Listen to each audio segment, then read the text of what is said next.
Hello students. Now in this video we'll start with unit number 4 of your syllabus, that is chemical bonding and molecular structure. Now in this unit we'll try to find out the answer of these three questions. What is a chemical bond? What is the meaning of a bond? We say that these two atoms are bonded together. So what is actually a bond? Why do atoms combine? What is the need for atoms to combine? Why they combine to form molecules? Why single isolated atoms do not exist? Suppose oxygen combine to form O2. Why O is not stable? Why O2 is more stable? And the third is, how do they combine? That is, what is the mode of combination? Suppose if I say that one oxygen atom is combining with other oxygen atom, then how this will happen? So in this unit we'll try to find out the answer of these three questions. And these three questions generally come in our mind when we learn more and more about elements, when we learn more and more about molecules. Okay, and also one more question we'll try to answer out, that is, after forming the bond, what is the shape of molecules? Different molecules have different shapes. So how come such shapes arise? So we'll try to find out the answers of these questions in unit number 4. Different scientists proposed different theories regarding bonding. So in this unit there are different concepts and we'll learn these concepts one by one. Now first thing, what is the definition of a chemical bond? Chemical bond is a attractive force or the force of attraction which hold various atoms together in a molecule. So this way we can define a chemical bond. Now different scientists proposed different theories regarding chemical combination, and the first concept was given by Cossell and Lewis, which is also known as octet rule. Now what they said? They said that atoms combine to acquire stable, noble gas configuration. Okay, noble gases are most stable because their configuration is fully filled. Okay, we can also say that noble gases have their octet complete. Now what is the meaning of this octet? Octet means 8 electrons in valence shell. Okay, since noble gases have 8 electrons in the valence shell, their octet is complete. So every element try to acquire the configuration similar to that of noble gas. So this is the most important reason behind the chemical combination, that every element try to become stable, and it can become stable by acquiring noble gas configuration. So what the elements do? They can, so we have an octet rule. And what is octet rule? The principle of attaining a maximum of 8 electrons in the valence shell. And this the element can acquire either by losing electrons, they can acquire this by gaining electrons, or they can acquire this by sharing electrons. So depending upon the mode of combination, there can be different types of chemical bonds. So we have to learn all these things in this first concept, that is Cossell-Lewis concept. Now what happens? In the formation of a chemical bond, only outer electrons take part. These outer electrons are known as valence electrons. So Lewis proposed simple notations to represent the valence electrons in the atom, and these representations are called Lewis symbols. So what we'll do, we'll make the Lewis symbols of elements, and Lewis symbols means they will represent the number of valence electrons present in the particular element. For example, suppose if I want to write the Lewis symbol for hydrogen, So what is the symbol of hydrogen? H. And how many valence electrons are there? 1. So I will put 1 dot. Okay, these are also known as electron dot symbols because here the electrons are represented in the form of dot. Now for helium, how many valence electrons are there? 2. So the Lewis symbol can be, we'll write the symbol for helium He and 2 dots. The next element is lithium.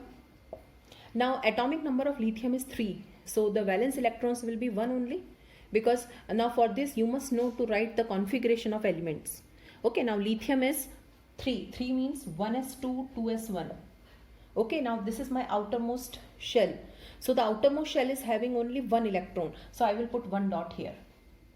Likewise beryllium, atomic number 4. It is 1s2, 2s2. So I will put 2 dots. Boron, 1s2, 2s2, 2p1. It is atomic number 5. Now how many electrons are there in the valence shell? Second is the valence shell. So how many electrons are there? 3. So 1, 2 and 3. Likewise we can complete the Lewis symbols up to neon. So let's do it.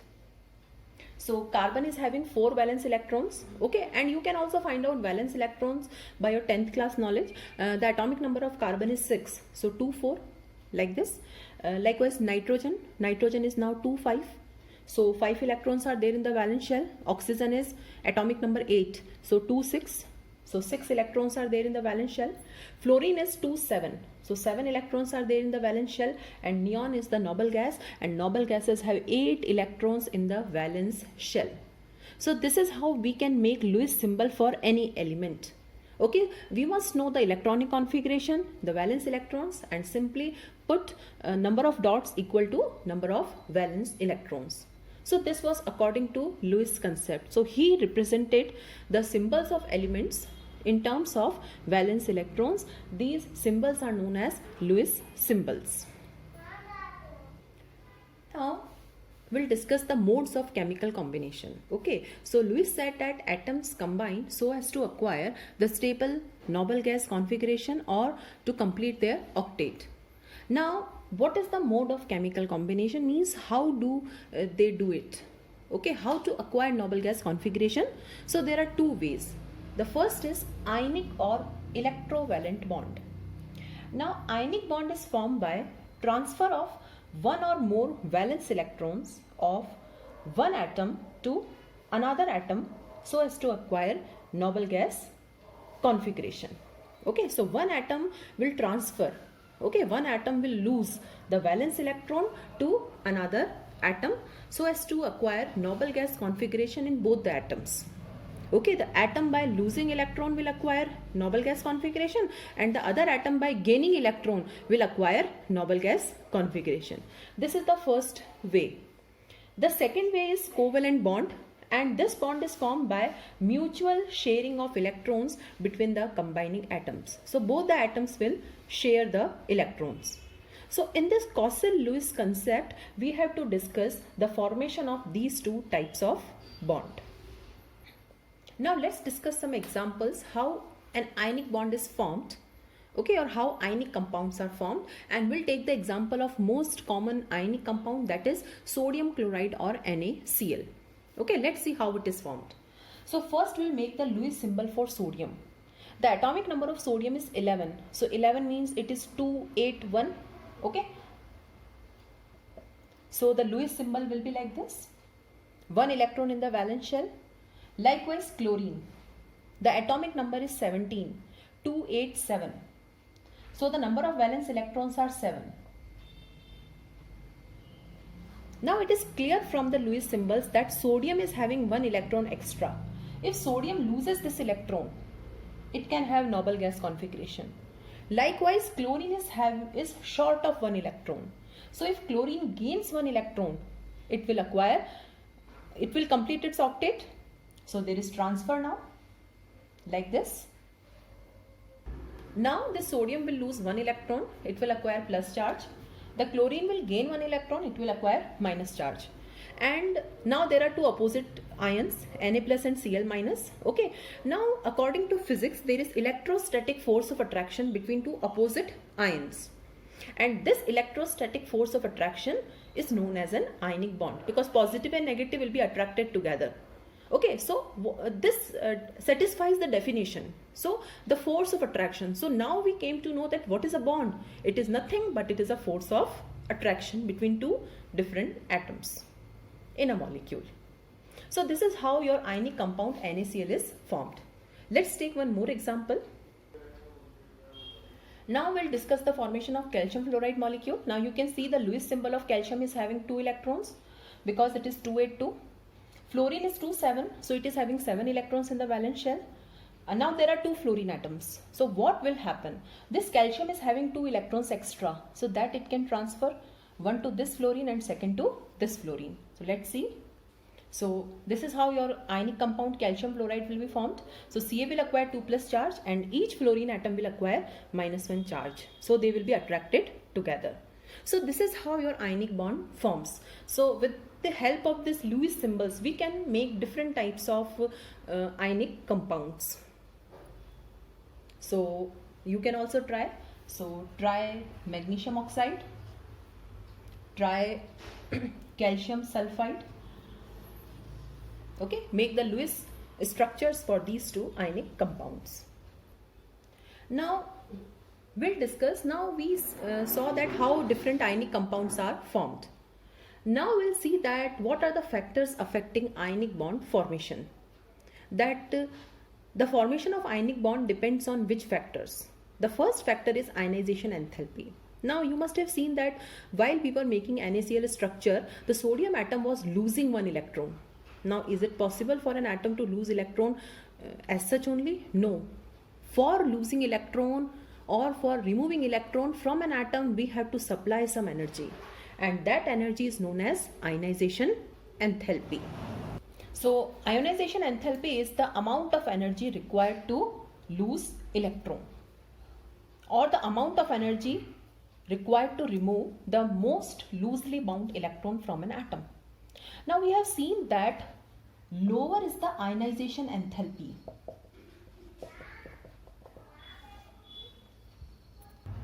more easily the electron is removed.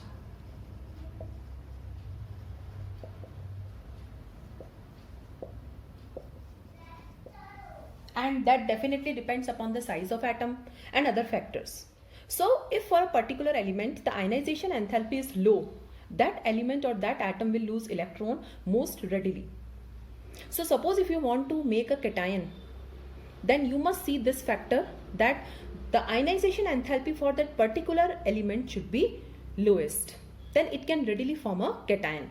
So for the formation of cation, we require that element having lower ionization enthalpy. So we can also add one more sentence, that lower is the ionization enthalpy, more easily the electron is lost, more easily the cation is formed, and more easily the ionic bond is formed. So lower ionization enthalpy favors ionic bond formation. The second factor which decides ionic bond formation is electron gain enthalpy. Okay, now what is electron gain enthalpy? It is the energy released when an electron is added to the atom. Suppose X is my atom. So I have added electron, so it will result in the formation of X minus. Means this factor will decide the formation of an anion. So ionization enthalpy decides the formation of cation, and electron gain enthalpy decides the formation of an anion. And we have seen that more readily the electron is added, more energy will be released.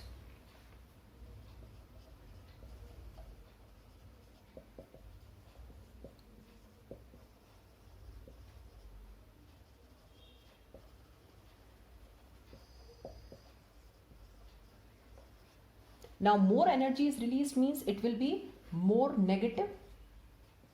Okay, because in chemistry for release energy, whenever energy is released, we put negative sign. So more easily the electron is added, more energy is released, or you can say more negative, or we can say more easily anion is formed. So we have seen that for the formation of cation, the ionization enthalpy should be low. It should have the lowest value. And for the easy formation of anion, the electron gain enthalpy should be more negative.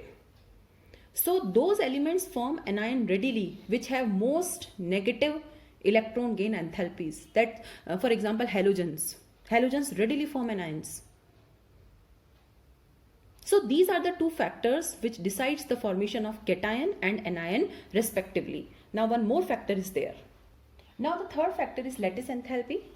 Now what is lattice enthalpy? What happens? Suppose cation is formed, anion is formed. Now there will be electrostatic force of attraction between the two, and they will form a solid ionic compound. Along with this, since attraction is there, the energy is released, and that energy is known as lattice enthalpy. So what is lattice enthalpy? The amount of energy released when free ions combine to form a crystal. So higher is the lattice enthalpy. Higher means if more amount of lattice energy is released, okay, more easily the compound is formed, or you can see more easily the ionic bond is formed. Okay, because if more energy is released, then definitely there is more attraction between the cation and the anion. So ionic bond now depends on three factors. First is ionization enthalpy. Now it should be low. Second is electron gain enthalpy. It should be high. High means it should be more negative. And third is lattice enthalpy. And this lattice enthalpy should be high. So these three factors in turn decide the formation of an ionic bond. These are, you can say, the favorable conditions for the formation of an ionic bond or ionic compound. Now let's discuss the general properties of ionic compounds. Okay. Now the first physical property is their physical state. Most of the ionic compounds are crystalline solids.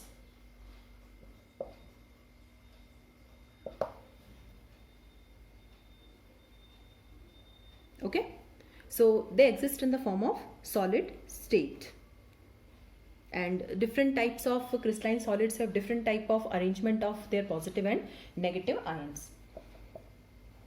The second is solubility. The ionic compounds are polar in nature. Now what is the meaning of polar? Polar means having positive and negative. For example, this is my ionic compound. So it is having some sort of polarity. So they are soluble in polar solvents. And what is the best example of polar solvent? Water. So your ionic compounds get dissolved in water because they are also polar, and water is also a polar solvent. The third is melting point and boiling point. Now the ionic bond is very strong because there is electrostatic force of attraction between positive and negative ion. Two different ions are there. So their melting points and boiling points are usually very, very high. Fourth is conductivity. Now since there are ions, so they are good conductors. The conductivity is either due to free electrons or ions. So they are good conductors either in molten state or in aqueous state.